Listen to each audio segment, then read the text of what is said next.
Hey, everybody, and welcome to another episode of Cinema Heroes. I'm Justin Speck. I'm Jake Stu. And today we're talking about The Matrix Resurrections. Released in 2021, directed by Lana Wachowski, written by Lana Wachowski, David Mitchell, and Alexander Hemon, and starring Keanu Reeves, Carrie-Anne Moss, Yahya Abdul-Mateen II, Jonathan Groff, Jessica Henwick, Neil Patrick Harris, Priyanka Chopra Jones, a small cameo basically from Christina Ricci, and Jada Pinkett Smith. As I said, released in 2021, this was when Warner Brothers decided to release all of their films in theaters and simultaneously on, at the time, HBO Max, now Max. And so that is how I viewed this film. My son was born in 2021, and so I didn't get to the theater to see this, but I watched it on HBO Max.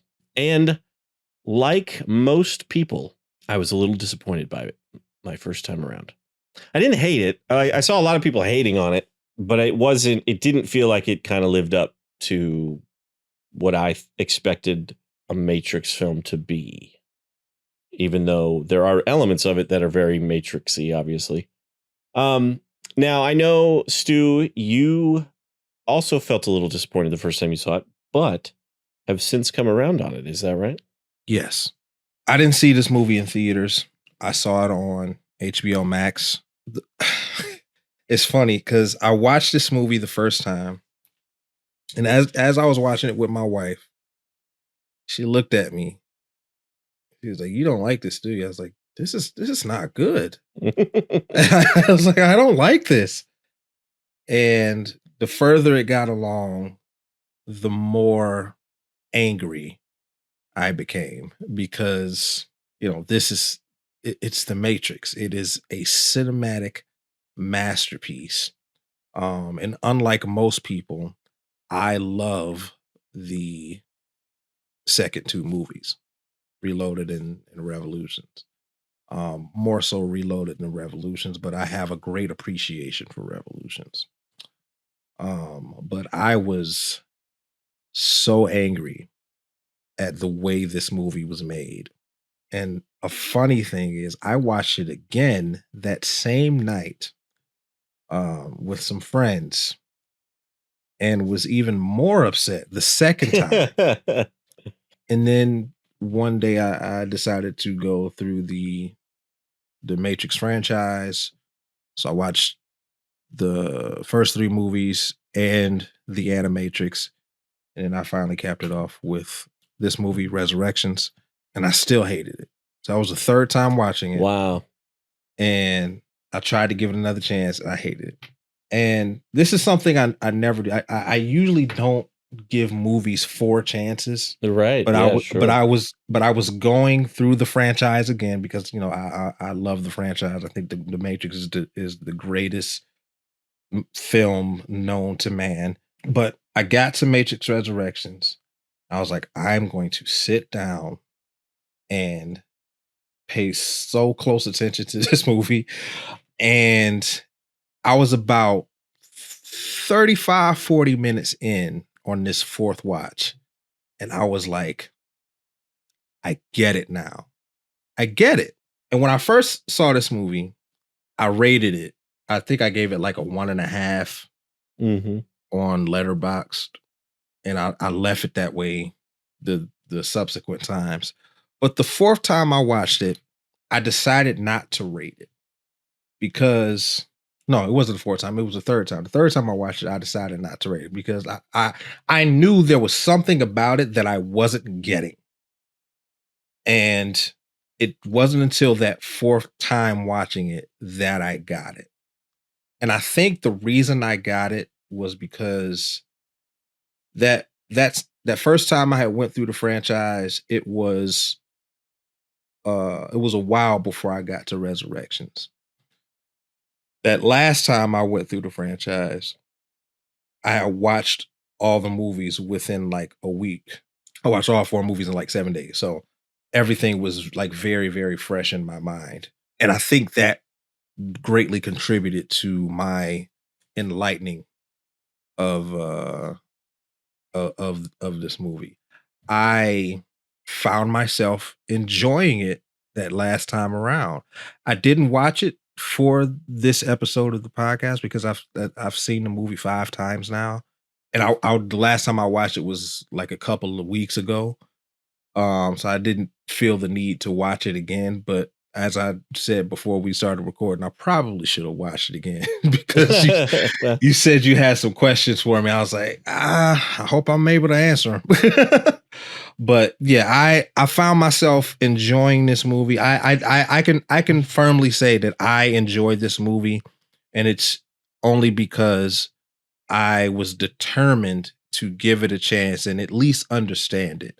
I like by that third time, I had accepted that I wasn't gonna like it, but by that fourth time, I understood it, and because I understood it, I liked it. nice. Well, this is only the second time I've seen it, so maybe I'll have to watch it a couple. And again, I don't hate this movie by any means. I just don't. I don't like it as much as the previous movies.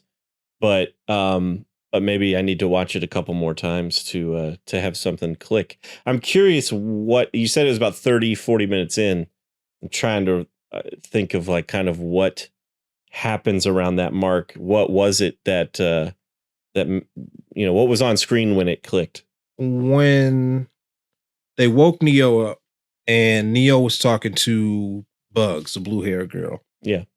and she was explaining to him, everything that had happened since the events of Revolutions, and just catching him up as well as catching the audience up. And he was saying, because he is the audience's perspective in this movie, as our most protagonists in most movies, but specifically he was a Matrix fan's perspective in this movie. And it was something that he said to Bugs. He said, I feel like none of it mattered. She responded, it all mattered. That was the moment that the movie clicked for me. When I felt like I completely understood what this movie was about. It was because when I first watched it, I was like, this is just a middle finger to WB, which as an artist, kudos to Lana Wachowski. Because at that time, WB was making some very, very poor decisions. And I was, I was not on board, especially concerning the DCEU. But that's another, we've talked about that enough. But it still made me upset as a fan of the franchise because I wanted I wanted it to be like the first 3 movies, and it was hard for me to accept that it wasn't that. Right. But once I understood what it was and why it was the way it was, I began to appreciate it. Not only did I begin to appreciate it, I found myself enjoying it.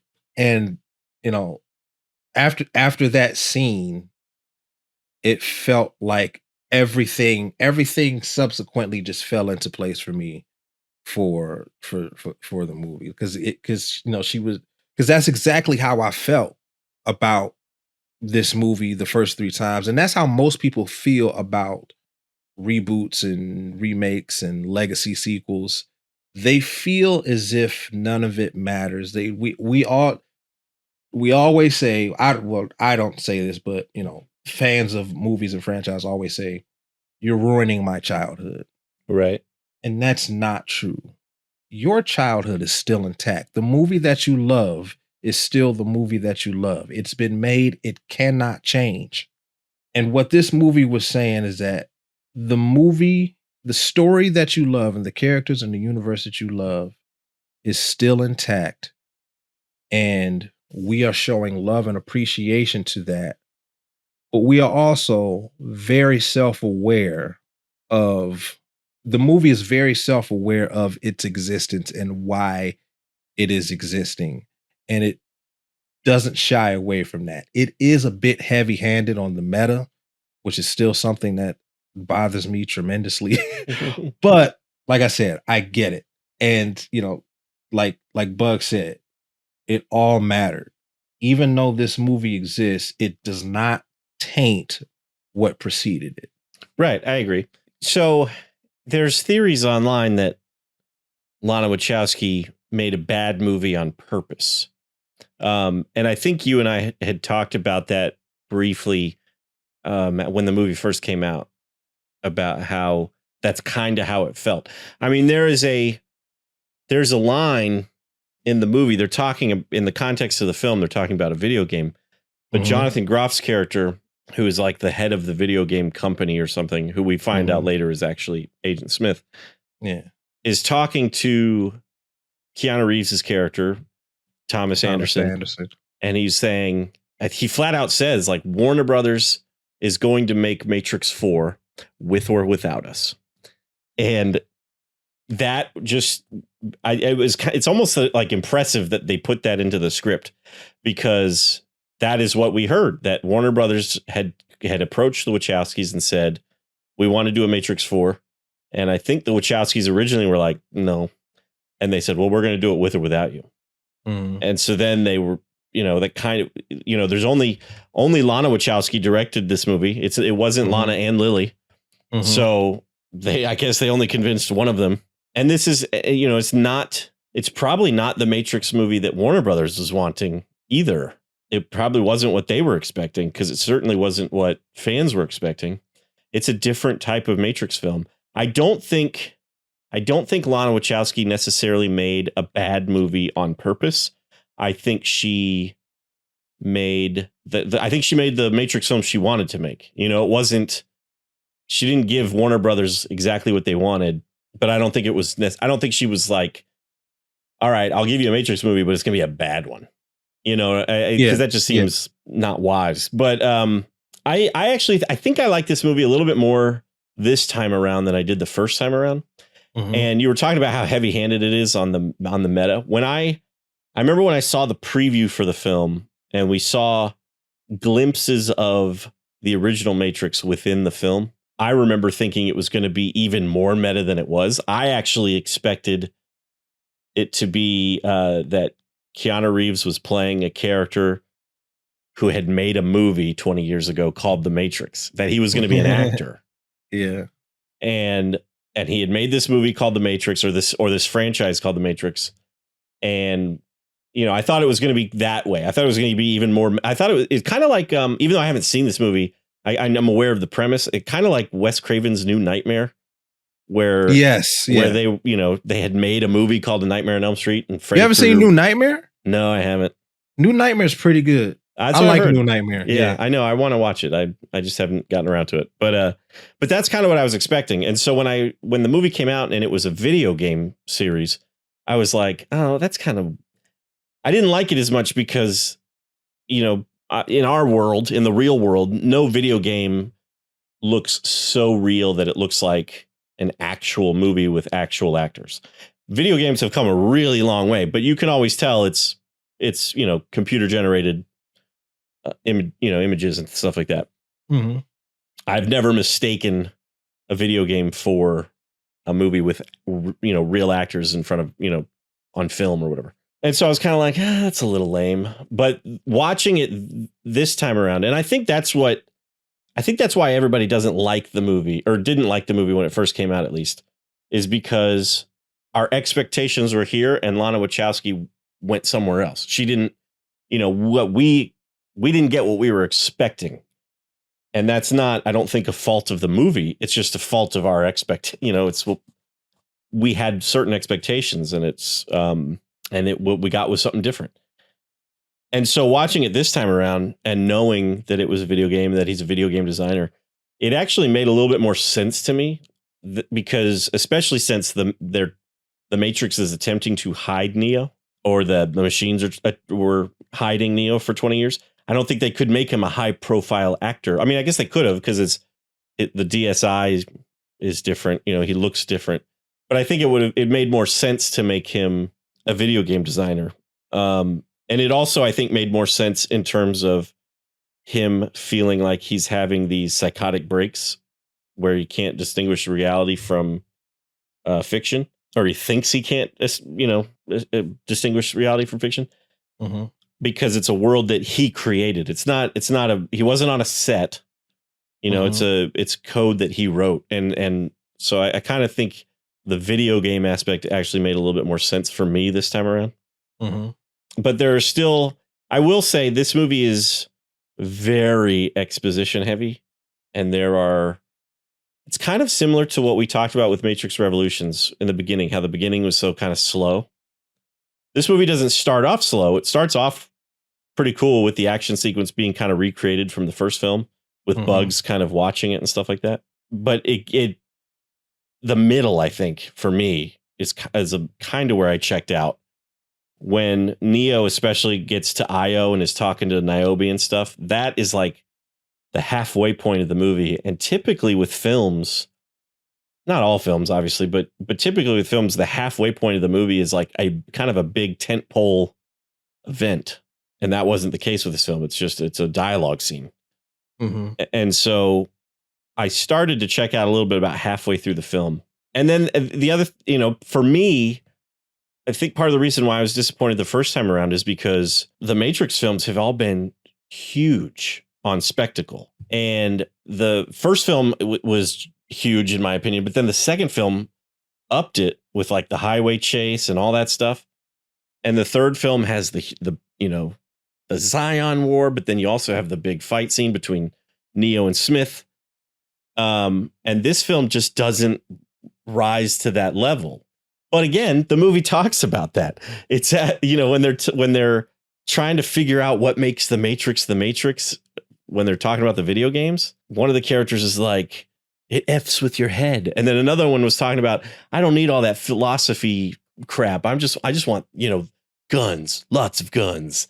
And I was like, this movie is just telling you, what everybody thinks it's going to be. And it's not going to. So I thought it was actually, I found it to be a lot smarter, I guess, than I did the first time around. And so I didn't necessarily miss the spectacle like I did the first time. Like the third act, when he's trying to convince Trinity and then Trinity and Neo are kind of escaping from everybody. I thought that was too small scale the first time I watched it. I didn't dislike it this time around. And I didn't hate it the first time. I just wanted it to be bigger. It's a Matrix movie. I wanted it to be a huge kind of spectacle event, at least for the third act. And that's not what we got. But it is an interesting film. And there are certain aspects of it that I really, really enjoy. But I still don't love it. And I would like to, I'd give it another chance for sure. It is a bit longer of a film. It's almost 2.5 hours. But I feel like I appreciate it. Yeah, more than I did the first time, especially. For sure. To go back to what you said about Lana Wachowski making a bad movie, I think that's halfway true. I think that first of all, since the third one, since Revolutions, her parents died. And then Warner Brothers wanted to make a fourth one, and she was like no, but then she saw it as an opportunity to use the movie to essentially grieve. Okay. And that's kind of what the movie is. It's grieving the fact that the studio can't let the story be, while also celebrating the completeness of the story. So I think she structured it in a way that she knew it was going to piss people off. Like right. There is no way that she did not know that. She absolutely knew this movie was going to bomb. Well, and I also think she was given, it's kind of an impossible task. You're never going to satisfy everybody. And I don't think no matter what she did, even if she did throw in the giant spectacles, we're all going to compare it to the previous movies. Yeah. And she knew that. Yeah, exactly. And so I kind of think, I kind of feel like she was smart to do what she did, which was kind of go in a different direction with it, Yeah, I agree. No, the movie's definitely smarter than what people give it credit for. But like I said, she knew exactly what the reaction of this film was going to be, and she structured it in a way that there pretty much can never be another Matrix movie. Right. You can't make Matrix 5 after Mm. this movie. Right. And I'm like I said, I'm glad that she did that. Even though I appreciate the intelligence of this movie and I appreciate the self-awareness, I still view it as an Elseworld story. Well, Like, I remember we talked about when we did Revolutions, you talked about how that trilogy is that trilogy. That's like that self-contained story. And this is separate. And that is exactly how I feel too. It does. Yeah. I kind of view it as an Elseworlds story too. Yeah, absolutely. Just like with Zack Snyder's DC trilogy, it's so aesthetically different that I view it as its own thing. I love it with all of my heart, but because it is the way it is, I would not want that to be the definitive DC universe. Right. And I feel similarly to this movie. I don't love this movie. I have a great appreciation for it, but because it is the way it is, I choose to believe that it's not canon and it is its own thing. Right. Whereas the original trilogy as well as the Animatrix, those stories make one complete story that is whole and what's the word I'm looking for? Incorruptible. And I think that is the essence of this movie, is that you can make something that is related to its predecessor, but it doesn't corrupt its predecessor. Right. One of the things I love about the film is the theme about choice. And there are so many times where a character says, that's not a choice. Or like, is that a choice? Kind of a thing. And I can't help but think again of Warner Brothers approaching the Wachowskis and saying, we're doing a Matrix, do you want to be involved? And they say no, and say, we're doing it with or without you. And they probably thought to themselves, that's not a choice, And so it's kind of the theme of the movie, the whole idea about choice and given choices and how that they're not really a choice. And then it kind of ties into with, I'm kind of losing my train of thought here, but it at the end with Neo and Trinity and I forget how I was going to tie that in, but anyway, I like that. I like how it works within the context of the movie, but I also like how on kind of a meta level, it is also Lana Wachowski being like, I was given no choice, Yeah. And I mean, and that goes back to the original trilogy, specifically the first one. That first movie is about choice. Because a lot of people, or the blue pill, right? Yeah, because a lot of people, upon first watch, will think that it's about freedom, but it's really about choice. Like when Neo goes to the Oracle, and she says, you already know what I'm going to tell you.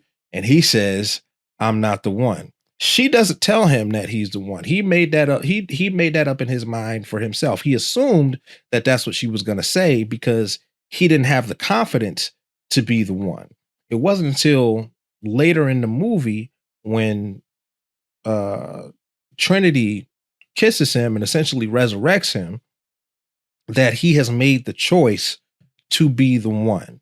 He wasn't the one because it was prophesied. He was the one because he chose to be the one, which kind of brings me to my next point with Neo and Trinity, because we learned that Trinity is also in the Matrix as Tiffany. She has a family now.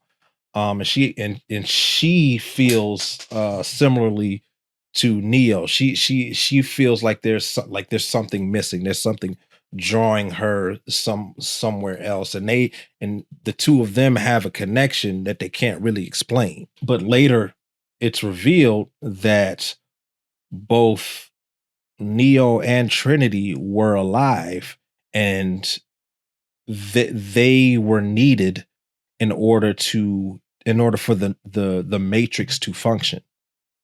It was their love, their connection that was like a physical manifestation that kept the Matrix whole and functioning. I thought that was very interesting because thematically, because they explain that the analyst, Neil Patrick Harris's character, he explains to Neo that you guys were both alive, so we put you in these pods because if you get too close, then we'll have another issue on our hands. The Matrix will implode.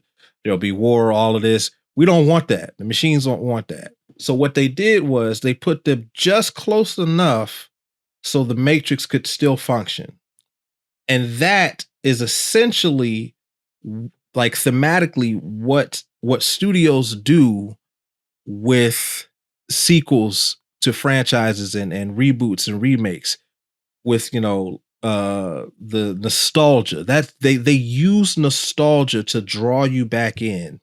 They're going to give you just enough nostalgia to tickle your fancy, but still do the things that people don't like, when it comes to the movie making money, giving you the member berries, but also like putting a big name star in there and trying to trick you into thinking that they're telling a different story, but they're not, because they did that with the Force Awakens. The Force Awakens on its surface looks like a different movie than A New Hope, but it's the same movie.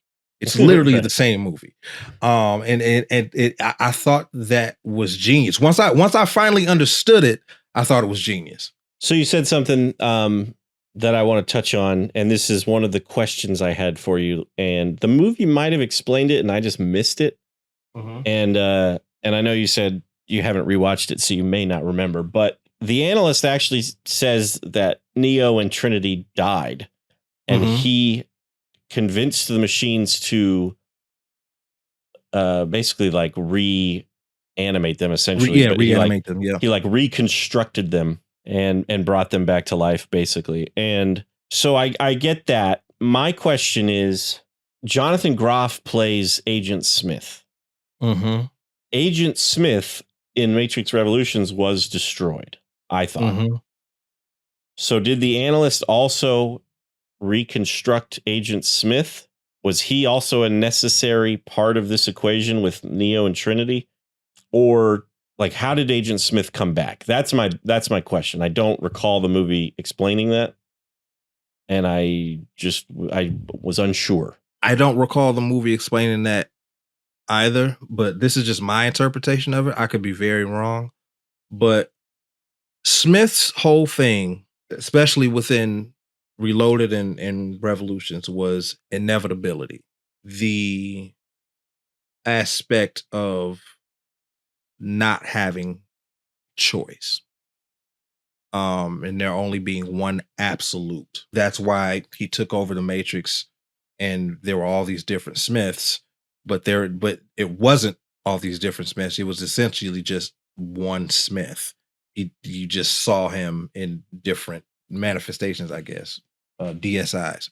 There you go. Yeah, I think that Smith was inevitably going to come back because although he was destroyed, I think there were remnants of him left in the Matrix, and eventually he was going to, resurrect himself. I could be wrong, and that's a very loose interpretation of it, because they don't give any explanation, any context, anything. He just is. But that's my interpretation of it. Yeah, and I mean that works for me. It wasn't like a deal breaker when I was watching. I was like, well, how did he come back? I just was curious. Yeah. And like I said, I thought maybe the movie had explained it and I missed it, but I didn't recall them explaining it. Mm-hmm. And I like that it wouldn't feel right if we had another Matrix movie with Neo and didn't have Smith there.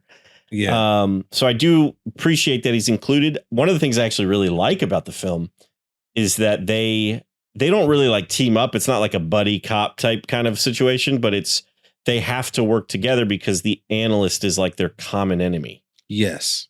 And I love how towards the end of the film, Smith says something like, and this is where our alliance ends or something like that, and I just kind of thought it was cool how they essentially kind of had to work together a little bit to overcome what the analyst had done and whatnot. How do you feel about, so I kind of do miss Hugo Weaving though. And I understand that if it had been Hugo Weaving, we would have immediately known it was Smith from the start. And it's supposed to be a little bit of a reveal that it's Smith. But I think once it is revealed that it's Smith, they could have maybe had it be Hugo Weaving from that point on or something, like we see through the DSI and we see Smith, we see Hugo Weaving. But how did you, so they decided not to do that. They kept it as Jonathan Groff the whole time. How do you feel about Jonathan Groff as Smith in this film? I have nothing against Jonathan Groff. I have nothing against the actor. I think he did what he was supposed to do. I just don't like what he was written to do. My biggest gripe with the movie, although I have a great appreciation for it, is too goofy. Yeah. It's way too goofy. And he's a part of that.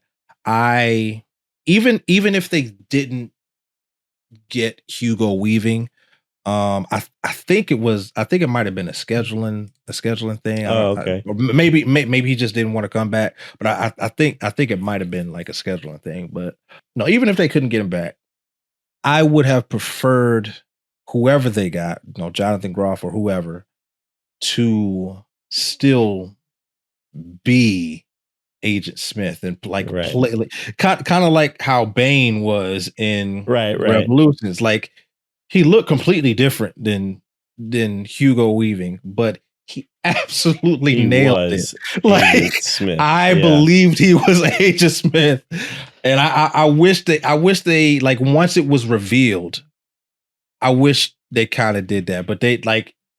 Jonathan Groff, like I said, nothing against him. He was clearly having the time of his life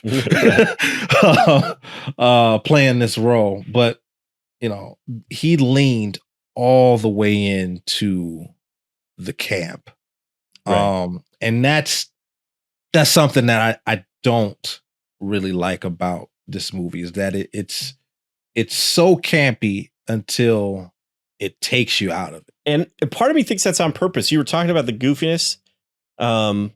There's the shootout scene at the video game offices. And Jonathan Groff, there's gunfire going off. Jonathan Groff's character literally just walks into the room and is like, what is going on in here? And it's almost absurd. Yeah. Oh, yeah. It is absurd.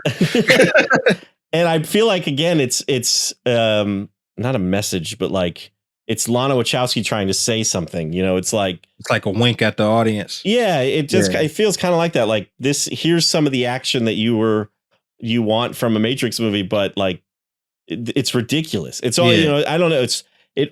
That scene in particular almost felt like Lana Wachowski saying like, I am ready to move on from this franchise. You know what I mean? Yeah. Mr. Anderson. Yeah. And then he just starts like that whole scene. And maybe, maybe it's absurd because again, it's we as an audience know that he is in the Matrix, but Thomas Anderson doesn't know that. And he sees the analyst right after that, and the analyst has to convince him that what he saw wasn't real and things like that. And so maybe it's kind of absurd so that it may almost makes us question whether it happened or not. I don't know, but I agree with you what you said about Jonathan Groff. I think he's a really strong actor. But he's when we see him for the very first time, he does kind of talk like because he's quoting the game, and then he immediately drops it, which is on purpose, obviously, because we're not meant to think that he's Agent Smith right then. Right. But once it is revealed, I do kind of wish they had gone that route too, that he had kind of leaned into that Hugo Weaving cadence. But it might have also been a directorial choice. He might have been directed to not do that, to make it his own thing and stuff like that. Or maybe to lean in to the camp. I don't know. But it doesn't, it's, even though I know it's Smith, it doesn't quite feel like Smith. And that's, I think, part of it. Doesn't feel like Smith at all. Right. not in the least. Yeah, again, it just, that whole aspect just, like I said, as much as I appreciate what Lana Wachowski was trying to say with this movie, I'm still not in agreement with how she said it. Sure. How do you feel about Morpheus? That's a good question. There are times where I love the portrayal of Morpheus in this. I thought it was really intriguing that this is a character that Anderson kind of created in this modal thing. And he's essentially just a program. Morpheus this time around is just a program. And I really like Yahya Abdul-Mateen's performance. I like that, when one of my favorite scenes with him is when he steps out from the toilet stall and he's talking very much like Morpheus, but then he's like, he kind of breaks the character and he's like, I'm just kidding, man. It's a different Morpheus than Morpheus, obviously, but that's on purpose because it's not Morpheus. It's not like a younger version of Morpheus. It's a different Morpheus. It's a different Morpheus. So I kind of like it. I don't know. It wouldn't feel like a Matrix movie if Morpheus wasn't involved, but I don't know. Morpheus doesn't die in Matrix Revolutions. And so he would have been older than Niobe probably if he was still alive. So I think it was an interesting way to kind of include Morpheus without making it, I don't know. I guess you could still have had a very much older Morpheus who is then a younger Morpheus when he's inside the Matrix, if he was still getting plugged in and stuff. But I don't know. What do you think about it? I don't like that it's Morpheus. I wish they just would have made it a different character, just gave him a different name. Because essentially it is a different character. It's not the Morpheus that we know. It is a completely different entity. Like you said, it's a program. Morpheus was a real person. Right. This is a program that Neo made and called Morpheus. Right. Which means there was something in his, again, he had supposedly created these video games. So Morpheus was obviously a part of those video games. But I was going to say there was something in like Neo's brain that was connecting him to his previous life, you could say. And maybe he just wasn't sure what it was. And he thought he was creating this new character. But I guess that wouldn't actually make sense because Morpheus would have been a part of the quote unquote video game that he had created. So I don't know. I don't, it's funny that you say you wish it wasn't Morpheus because in the beginning of the film, I understand that it's Morpheus, but pretty much once Neo is extracted from the pod and is a part of the real world and all that stuff, I kind of forget that he's Morpheus because we only see him as like that nanotech kind of interesting little, like Man of Steel beads. Yeah. Like the Man of Steel beads in the real world. Yeah. And he's kind of moving from room to room that way. And, he just feels like an AI kind of character. And I completely forget that he's actually supposed to be Morpheus, Yeah. So I agree. He could have been a different character. Yeah. I still don't understand that creative choice, but whatever. I'm assuming it was just to have a familiar tie to, because like Bugs is the one that actually recognizes him as Morpheus. And then to have a somewhat familiar face, even though it's not Lawrence Fishburne, when Neo is brought to the location that looks like the theater, from the first film and all that stuff. And they're showing the scenes from the first movie. That's the only thing I could think of. But again, I don't know if it is necessary. I don't know because Bugs is not a familiar face, and the only familiar face would be Morpheus, and he doesn't look like the Morpheus from the previous movies. So I think it could have been a different character. I think you're right. Yeah. And I remember when the movie came out, and they, I guess Lawrence Fishburne was being interviewed by somebody. He said, they never asked me to come back, and I see why, because like we said, he's a completely different entity. Yeah. They just share a name.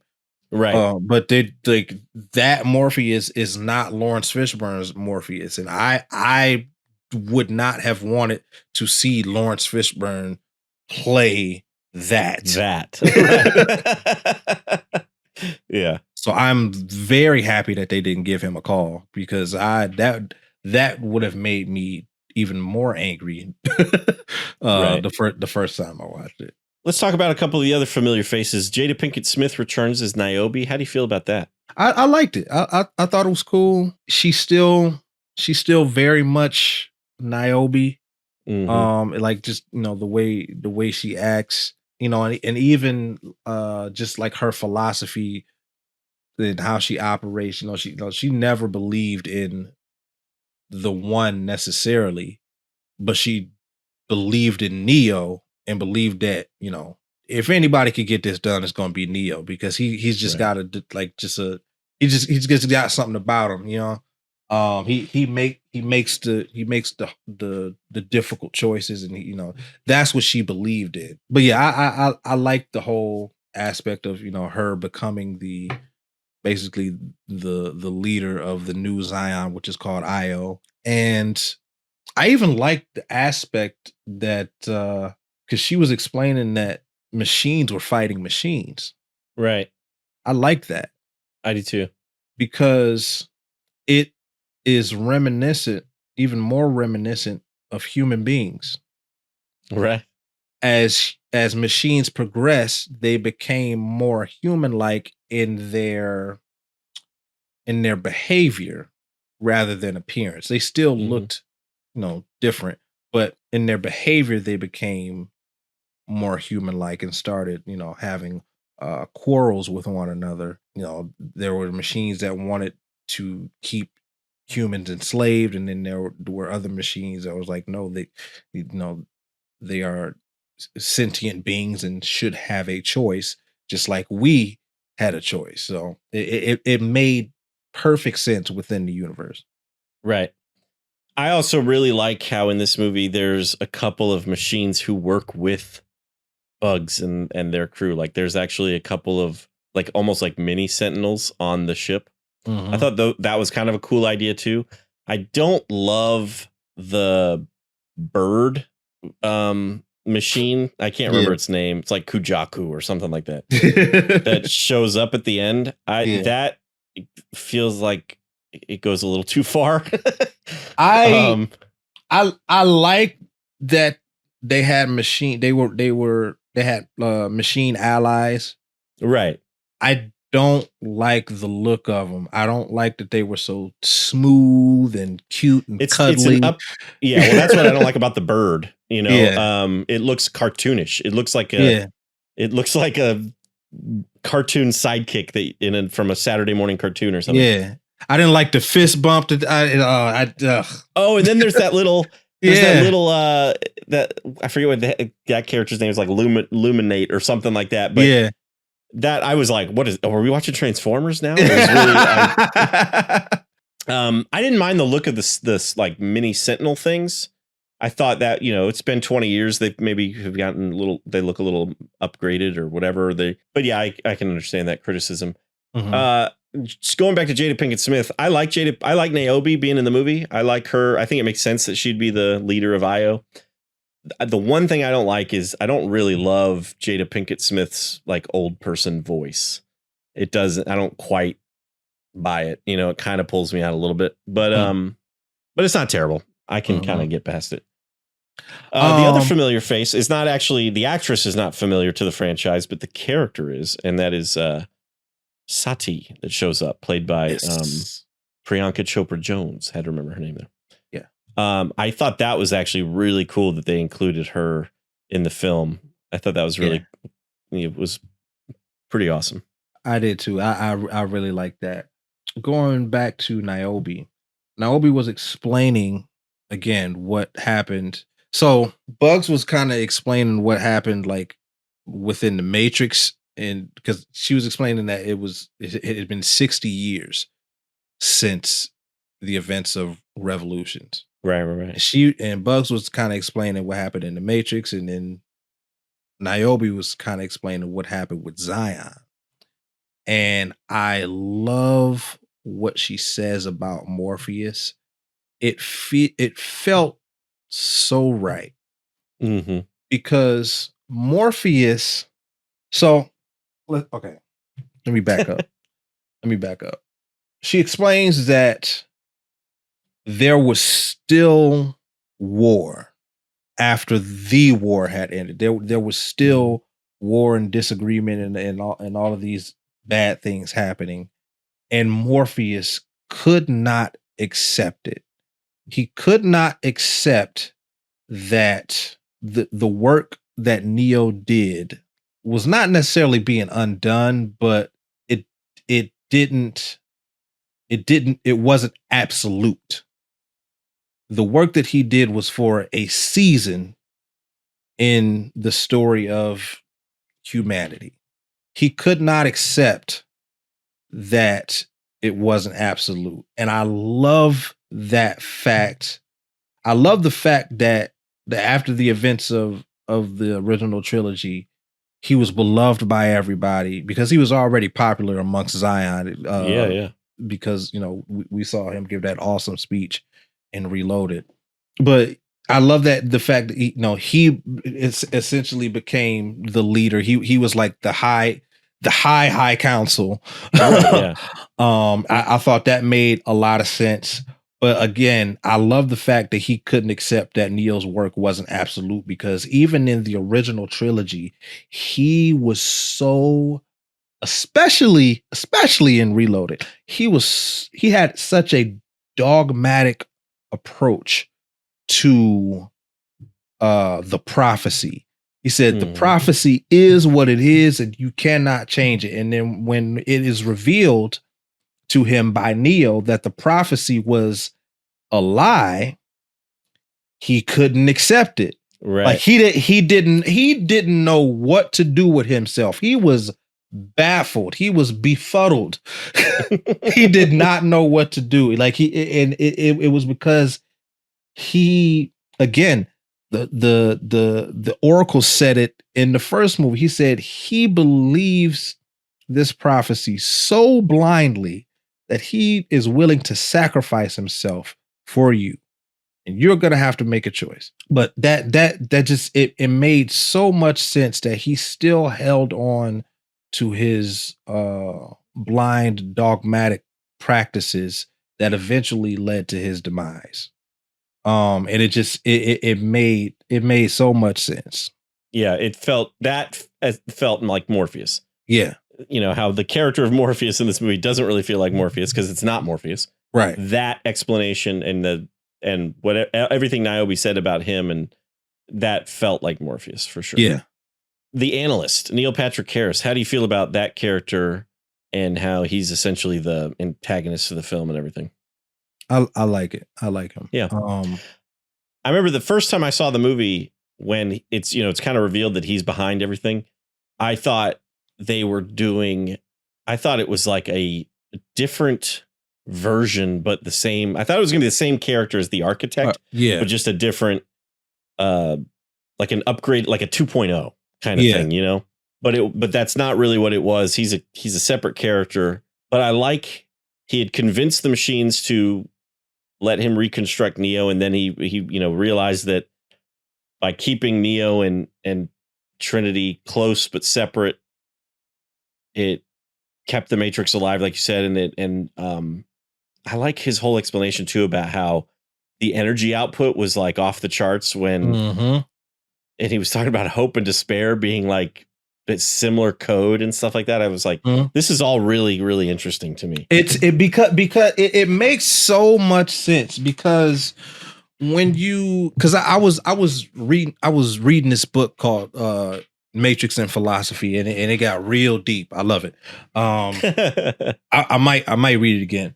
But they were talking about emotion and what it means to be alive, and they were they were talking about the first version of the Matrix and how it was a paradise, and the human mind couldn't accept it because it was too perfect. Mhm. You can't fathom the idea of love without despair, because Right. you will have without despair, you will have no appreciation of love. Without the without hurt, you can't want comfort. Mhm. And it made so much sense when he said that it had similar code. So that was one thing that I really loved about the movie. And the one thing that I like about his character is that he's not quite the architect. He's kind of in between the oracle and the architect. So like his oracle side is the therapist, his Right. architect side is the The analyst. analyst, right, Yeah, yeah. I thought that was dope. I was like, he's Yeah. like right in the middle. Yeah, yeah. You just reminded me, Matrix Philosophy of the Matrix or whatever that book is called sounds like it would be a really interesting read. But you reminded me of a line that I love from Star Trek 5.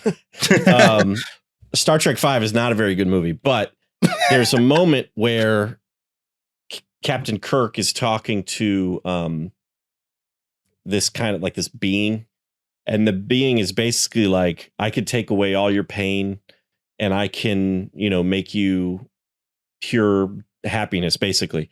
Mhm. And he says, he says no, he says, I need my pain. My pain is what makes me who I am. Yeah.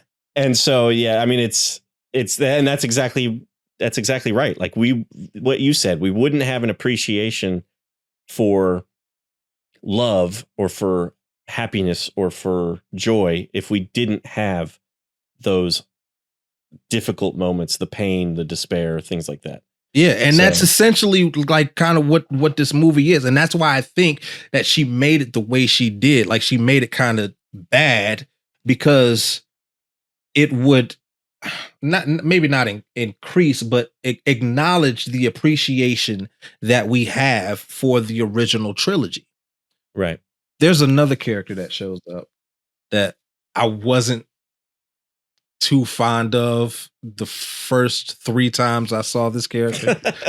But upon the fourth watch, I was mildly entertained. And that is Merv, also known as the Oh yeah. Merovingian. Right, right, right.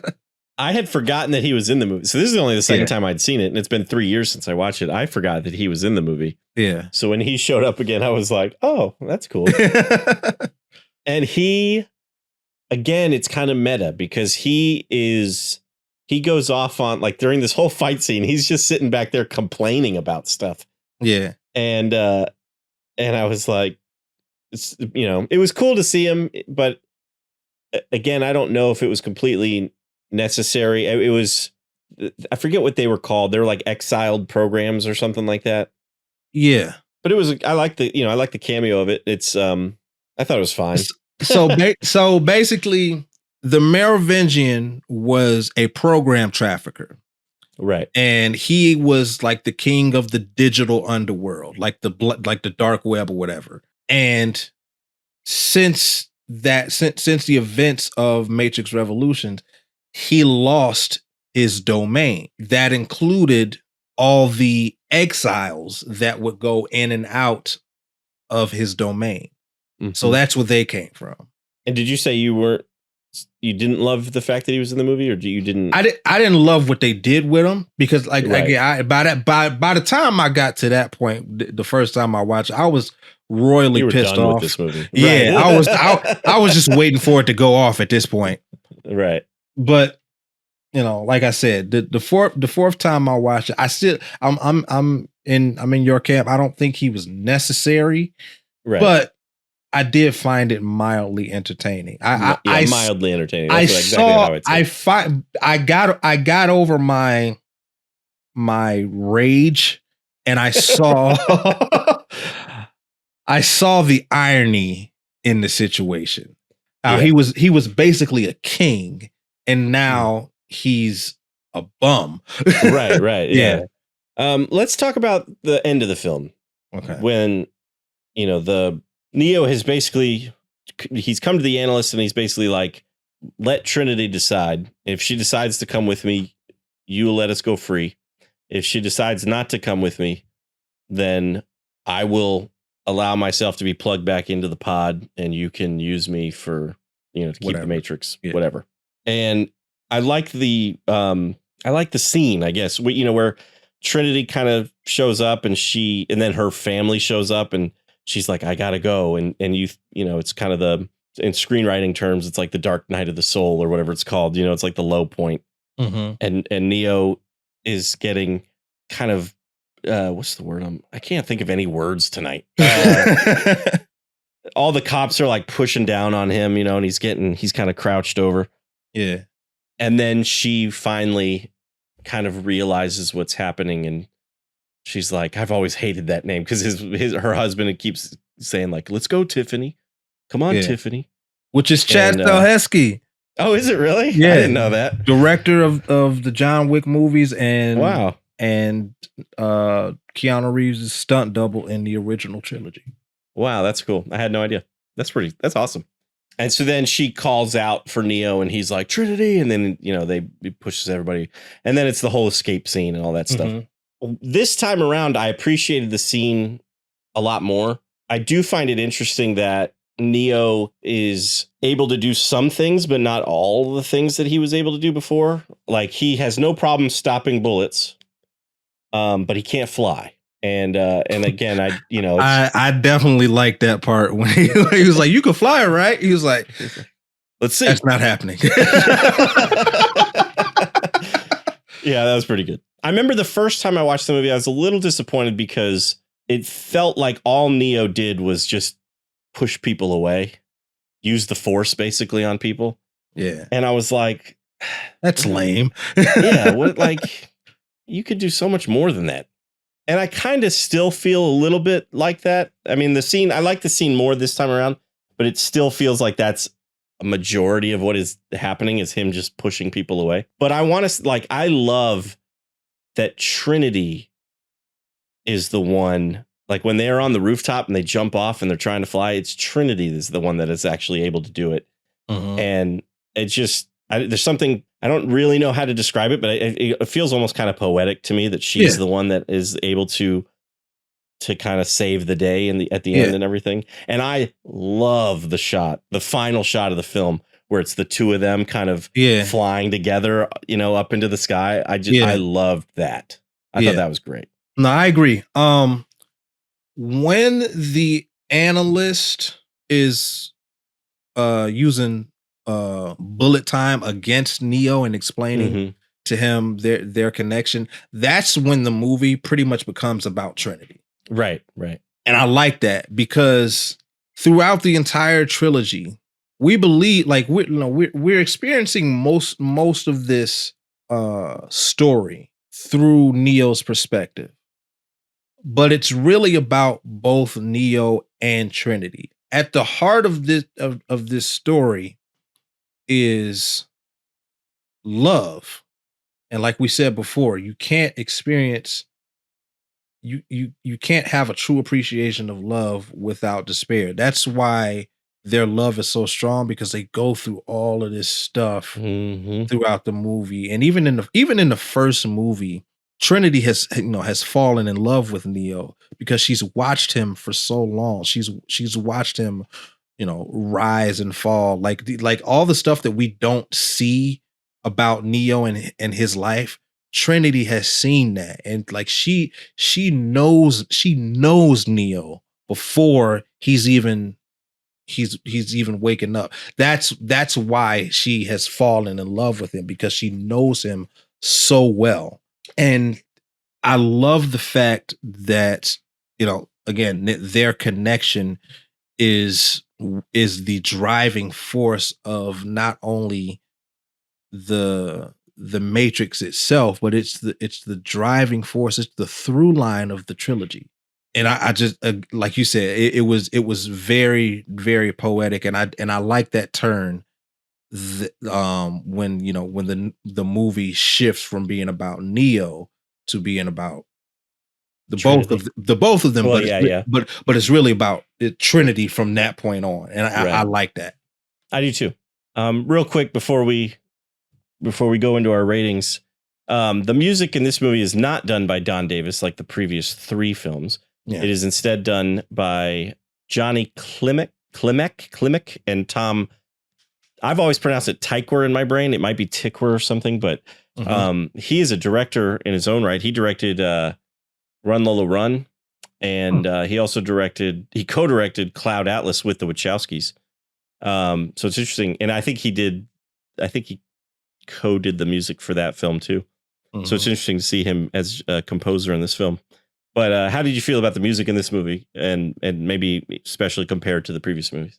I like it, but it doesn't hold a candle to Don Davis's original score. I was recently listening to the Matrix Revolutions score because unfortunately the Reloaded doesn't have is not available for streaming. I think you can only get it on like vinyl or CD. Oh wow.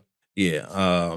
And it's really expensive. But I was listening to the Revolutions, and it like that score is fantastic. It's not quite as good as the first one, but it is one of the more underrated scores in film. But yeah, this score, it's good. You know, the Matrix has that iconic fanfare, right? When the movie opens and you see the WB logo. I still got a little bit of the chills hearing that. It's not quite the same as the first as the original trilogy, but it almost got me there. Almost. Right. I liked hearing that in the beginning too. It wouldn't feel like a Matrix movie if we didn't hear that over the WB logo and everything. Yeah.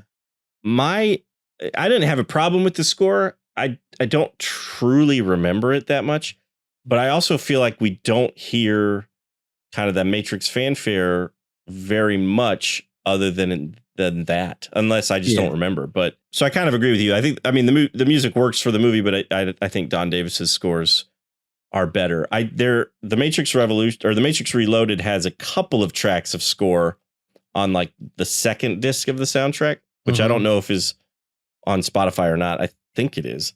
But my favorite track on that album is it's actually Don Davis and somebody else.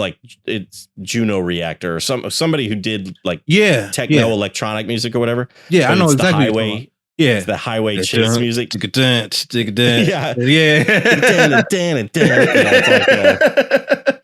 It's like a 10-minute track or something. Yeah, but it's fantastic. Awesome. Yeah. My favorite part of that track is the choir when Trinity like jumps off of the ramp on the Ducati. Right. Yeah. Like it's like it like the music breaks and all you hear is the choir. It sounds fantastic. And then as soon as she lands, the music comes right back in. It's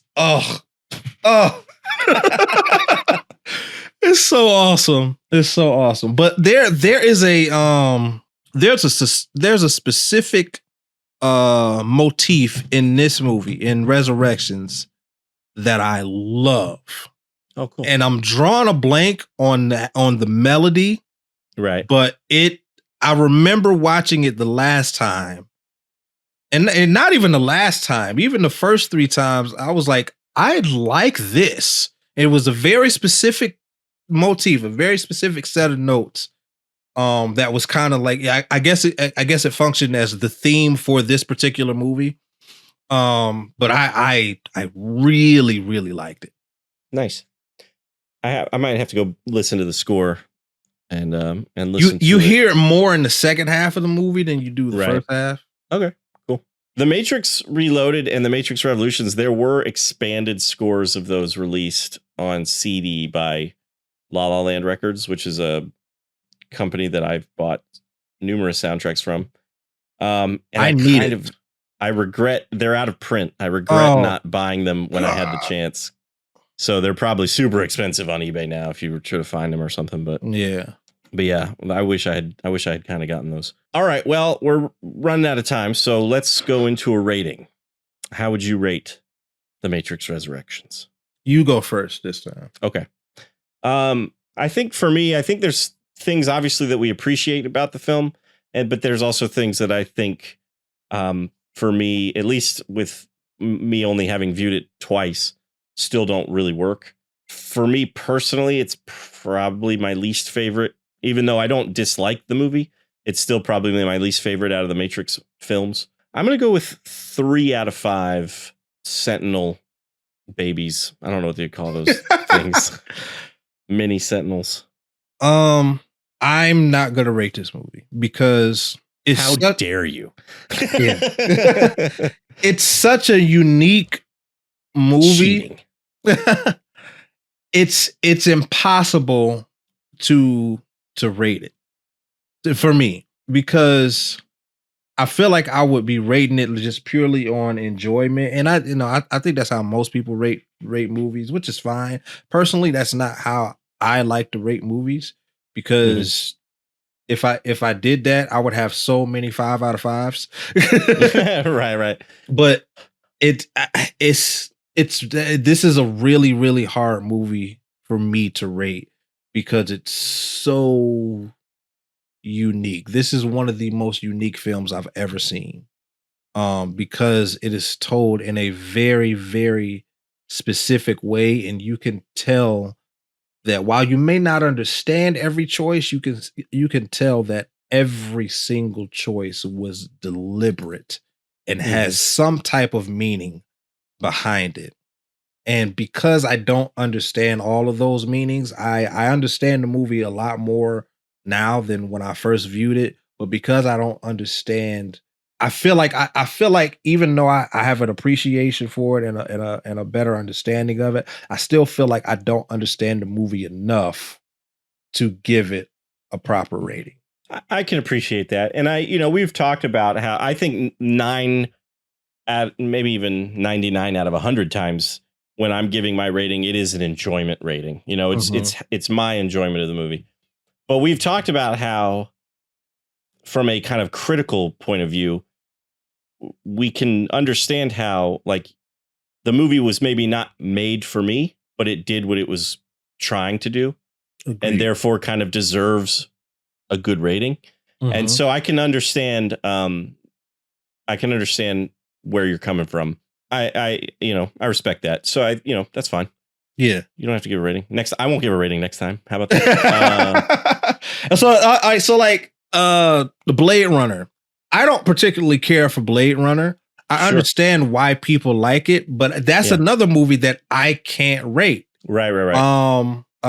What's the other one? It's not Ridley Scott. Stanley Kubrick. 2001.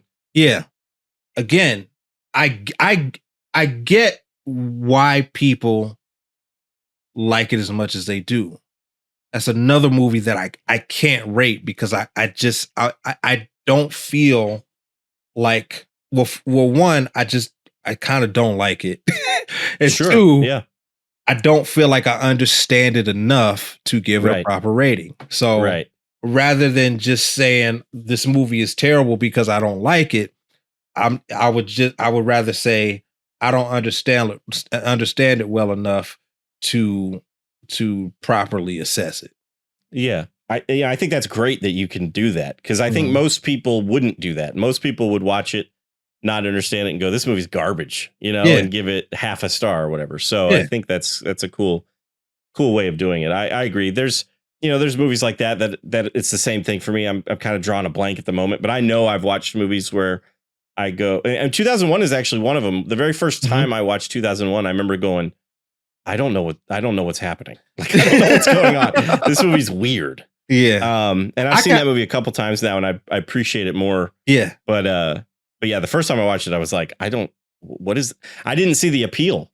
I didn't really see what everybody thought was so great about it. Well, like, from a cinematography standpoint, 2001 is a beautiful movie. It is, yeah. That is a fantastic. I would get the 4K just to look at it. Right. But what's another one? It's a more recent movie, Fury Road. I know a lot of people love Fury Road. For me, the movie's so chaotic, it's hard for me to follow. Sure. That's another one that I just can't do it, you know? Yeah. Yeah. Well, we'd love to know what you think about The Matrix Resurrections. You can always let us know at cinemaheroes.com. You can leave a comment on our Instagram at cinemaheroes. If you're watching this on YouTube, leave a comment down below. Give the video a thumbs up and subscribe to the channel if you haven't already. I think that about wraps it up for this episode, though. I'm Justin Speck. I'm Jay Stu. As always, thanks for listening. Thanks for subscribing.